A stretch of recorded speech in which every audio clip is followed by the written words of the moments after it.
leur dossier clinique, il y a plein de signaux beaucoup plus tôt qui sont passés sous les radars. Seulement, tant que vous êtes petit et chétif, vous n'avez pas les moyens de votre violence et la violence explose après la puberté. On sait qu'à 11 ans, il se passe quelque chose au niveau de l'influx nerveux. On sait que la testostérone augmente chez les garçons et que donc c'est à ce moment-là que toute la violence à laquelle ils auront assisté à la maison, ou si les parents sont des missionnaires qu'ils auront visionnés parce que livrés à eux-mêmes sur des écrans, ils vont la reproduire et que c'est un âge crucial.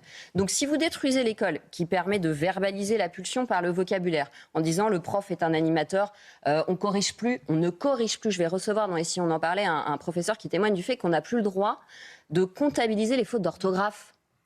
Depuis longtemps. Mais c'est ça la violence de notre société, Pascal, c'est qu'on refuse aux enfants l'exigence de l'instruction. On estime qu'ils ne sont même pas dignes d'apprendre, que ça n'est pas grave, qu'ils ne sachent pas parler. Donc ça, c'est la première cause de la violence. Ensuite, les familles où il y a de la violence, et il y en a de plus en plus où il y a des violences intrafamiliales. On l'a vu pendant le Covid. En 2024-2025, Maurice Berger le rappelait dans le Figaro, il y a eu encore 5% d'augmentation des violences fortes intrafamiliales. Les enfants absorbent ces images, ils ne peuvent pas les métaboliser, ils les reproduisent. Et puis il y a une autre forme de violence intrafamiliale.